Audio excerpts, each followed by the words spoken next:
आज माननीय उच्च न्यायालय ने श्री केजरीवाल के संदर्भ में जो निर्णय दिया है उससे तथ्यों के कठोर धरातल पर आम आदमी पार्टी का अहंकार चकनाचूर हो गया है। स्वघोषित कट्टर ईमानदार का किरदार धारदार तथ्यों के साथ पूरी तरह तार तार हो गया है। ये सामान्य बात नहीं है। देखिए, जिस प्रकार से उन्होंने जमानत के लिए नहीं, ये बात हम ऐसे नहीं कह रहे हैं, उन्होंने तो सीधे सीधे अपनी अभिरक्षा को ही, यानी अपनी हिरासत को ही चुनौती दी थी।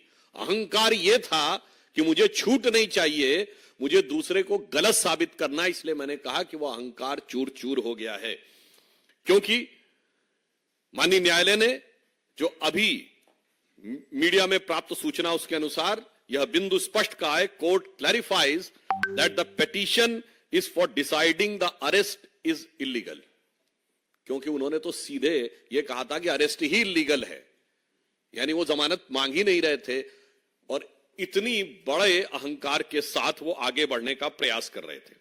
दूसरा विषय बहुत स्पष्ट मैं आपके सामने उद्धृत करना चाहता हूं। Material collected by the ED reveals that the Kejriwal conspired was involved in formulation of excise policy. बार बार हम लोग कहते थे साक्ष्य जांच एजेंसियों ने दिए हैं और वो न्यायालय के समकक्ष हैं, न हमारे पास है न किसी अन्य के पास है, इसलिए उस पर बयानबाजी निरर्थक है।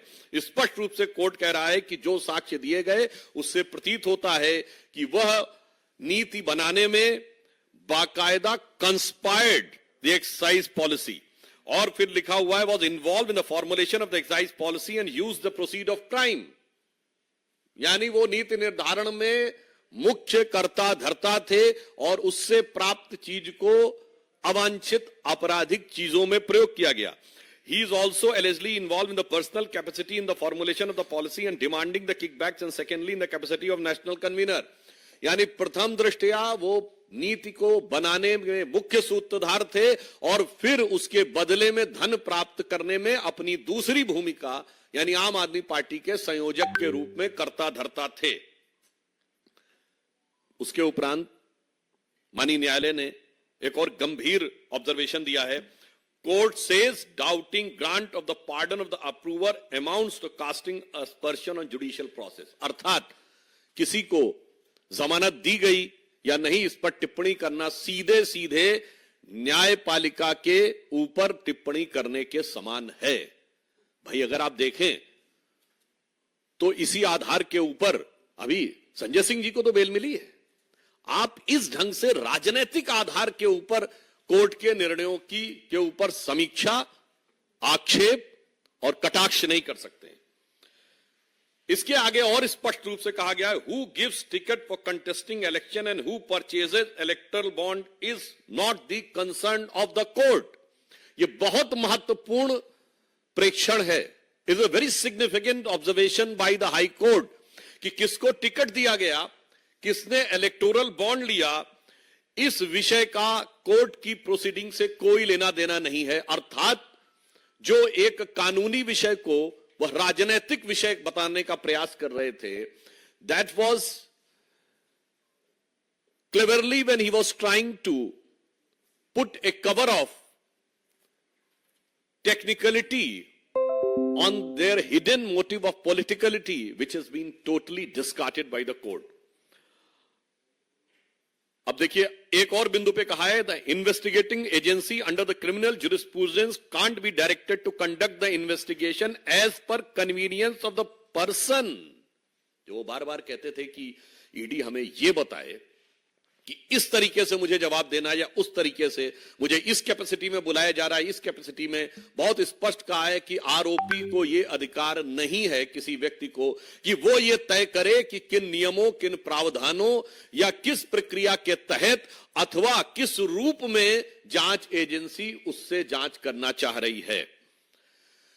अगला बिंदु और गंभीर है, the court won't lay down different categories of law, one for common citizens and other granting special privilege to Chief Minister. आम आदमी पार्टी, मैं पुनः अंडरलाइन करके कहता हूं, आम आदमी पार्टी के तथा कथित आम आदमी मुख्यमंत्री के बारे में स्पष्ट रूप से माननीय न्यायालय कह रहा है कि सामान्य यानी आम आदमी के लिए एक नियम और आम आदमी पार्टी के मुख्यमंत्री के लिए दूसरा नियम, यानी नाम तो आम, दीवाने आम, और चाहते हैं कि डील किया जाए दीवाने खास की तरह, तो ये खासो खुसूस खासियत पूरी तरीके से खारिज कर दी गई कोर्ट के द्वारा। पुनः मैं कहना चाहता हूं, यह सबसे महत्वपूर्ण बात है। ये वही थे जो नाना प्रकार की चीजें कहते थे, मैं बंगला नहीं लूंगा, मैं गाड़ी नहीं लूंगा, मैं टोपी पहनूंगा, मैं सिक्योरिटी नहीं लूंगा, वगैरह वगैरह। जबकि मैं सारी बातें कर रहा हूं, ये सारी चीजें आवश्यकता होती हैं, सुरक्षा की आवश्यकता होती है, परंतु ये जो आम आदमी का चोला था वो पूरी तरीके से धराशायी हो गया, क्योंकि वो खुद एक खास ट्रीटमेंट चाह रहे थे। इसके उपरांत कोर्ट कहता है, court on necessity of arrest, जो उन्होंने कहा कि क्यों उनको हिरासत में लेना चाहिए। ED was in process of enough material which has led to arrest of Kejriwal, non joining of investigation by Kejriwal, delay caused by him was also impacted those in the judicial custody. अर्थात उनका बार बार ईडी के संबंध को दरकिनार करना, जवाब देने से मना करना, यह गलत था और पर्याप्त मटेरियल उपलब्ध था उनसे पूछताछ और जांच करने के लिए। दूसरा, एक गंभीर बात कही गई जो बार बार न्यायिक प्रक्रिया को राजनीतिक रंग देने का प्रयास और उसके ऊपर राजनीतिक आक्षेप करने का प्रयास है। उस पर कोर्ट ने साफ कहा है, जजेस are bound by the law not by the politics. आप उसमें राजनीति करना चाहते हैं, चूंकि आप लगातार नौ सम्मन डिले कर रहे थे, चूंकि आपको पता था कि लोकसभा का चुनाव आने वाला, अनायास नहीं आने वाला था। इसका अर्थ यह हो गया कि आप न्यायिक प्रक्रिया को राजनीतिक दहलीज तक ले जाने का कार्य आप कर रहे थे। कोर्ट ने स्पष्ट कहा है, किसी भी प्रकार की राजनीतिक गतिविधि से न्यायिक प्रक्रिया प्रभावित होने वाली नहीं है, अर्थात टाइमिंग वाली बात ध्वस्त हो गई। देन उसके आगे और उससे गंभीर बात कही है, political considerations can't be brought before court of law. जो इस प्रकार की बात कहना कि चुनाव आ रहा है, वैसे तो ये लोग इस बात के बड़े आदतन शरारती हैं। याद करिए 2019 के लोकसभा से पहले कांग्रेस पार्टी के नेता भी वकील का चोला ओढ़कर श्री राम जन्मभूमि के मुद्दे पर भी यही कह रहे थे कि चुनाव आ रहा है तो इसको बाद में करिए। आज भ्रष्टाचार के मुद्दे पे चुनाव आने की बात पे कही तो कोर्ट साफ साफ कह रहा है कि किसी भी प्रकार का राजनैतिक संदर्भ न्यायालय के समक्ष देना उचित नहीं है। इसके उपरांत कोर्ट कहता है, court are concerned with the constitutional morality not the political morality.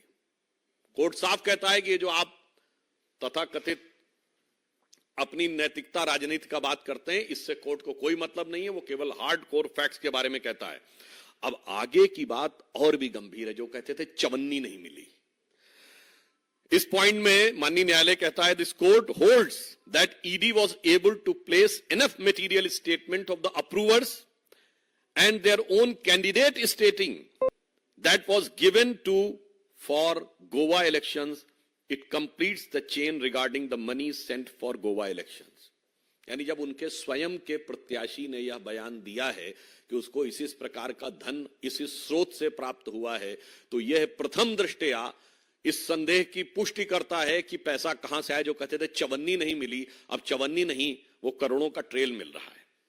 इसलिए हम ये बात साफ कहना चाहते हैं कि इंडिया अगेंस्ट करप्शन की अन्ना क्रांति से शुरू हुआ आंदोलन आज के में तब्दील हो गया है, यानी केजरी करप्शन क्रांति में तब्दील हो गया है।